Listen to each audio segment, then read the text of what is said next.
Some really good work today from our guys. Got some good situational football, 4 minute, get the ball back, goal line. Really good progress. I'm excited about where our guys are at right now. Really good energy at practice today and some good work. Right here on the right with Zach. When he got here 2 years ago to where he is now, Austin Novosad, what have you seen him develop the most? Where do you think he's grown the most? Yeah, I think the guy's just a winner. I mean, he has become really comfortable in our system. He understands it, and I think that Coach Stein and the offensive staff do a good job of continuing to push that. But he's just really level-headed. I think he's got to see some great quarterbacks in front of him with Dylan and Bo, and that experience of seeing how those guys operate day in and day out and what he can be. He's a guy that can make every throw. He's a good decision maker and really a leader of our team. James here on the left. See the quarterbacks wearing some kind of contraption, cameras or something or other out there. Is that for the VR stuff? Is that straight up cameras? Is that for recruiting? What's the just an opportunity to get different views of what the quarterback sees pre-snap, right? And there's a lot of different ways we can use that. Right here on the left, Eric. Coach, we asked you about Ross last month, and just with more time, I'm curious, kind of what are your takeaways with him and kind of the room he's building? Yeah, I just think that Ross is the kind of guy that comes to work every day looking to work, right? He taps in every single day saying, okay, I'm going to go get this and attack it. And, brings a lot of experience and knowledge, from different programs, some great programs. Fran Brown did an awesome job there at Syracuse last year. And I think did a great job of help developing his coaches. You look at being able to win 10 games at Syracuse, and really changing their offense over a year, going to becoming one of the best passing offenses in college football. That's part of what Ross brings here. But his energy, his enthusiasm, his effort to coach every single day, I think that's really credit to the way he approaches each day. Right here on the right, Zach. Looks like Bedford is playing at least a little bit. What does his return mean for that room, especially his experience with a new local line? Yeah, we're a better team when we have healthy players out there that are able to help us. And Matt's one of those guys that we're counting on being able to help us, and size matters up front, experience. He's a guy that has more experience. And just it's great to see him healthy out there. And he has a great energy and enthusiasm on the field. James. Several guys in the receivers room remarked about what Gary's role was last season, even as he was hurt.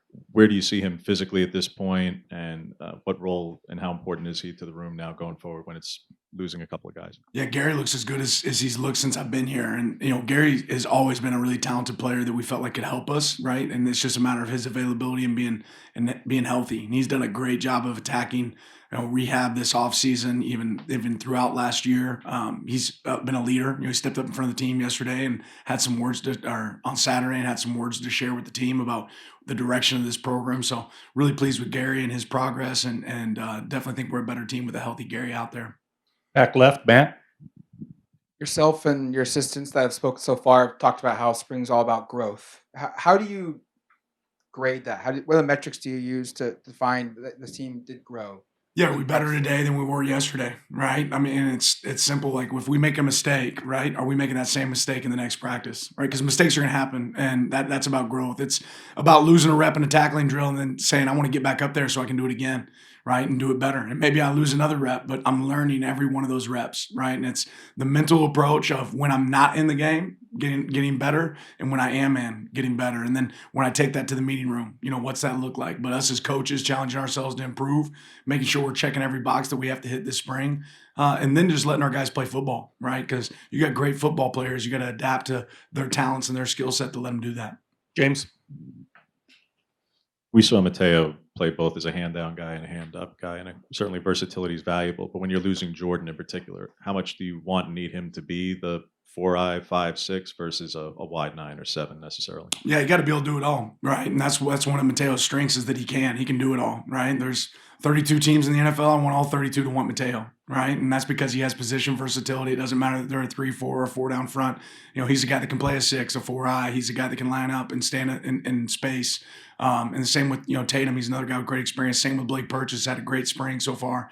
Seeing great growth from Elijah as well. And even young guys, Nas standing out. So the more that you can do for your team, the more valuable you are for our team. And those guys are guys that can do both. Second row left, Eric. A lot of newcomers. You talked about this a lot, but I'm just curious in terms of install or just base knowledge of the offense and defense. How do you feel the newcomers and this team in general is at right now? Yeah, I think they've handled it really well. We take more the approach of, we have a lot of walkthroughs before we get into spring ball, but we're going to throw the kitchen sink at you and see what sticks. It's going to be a challenge.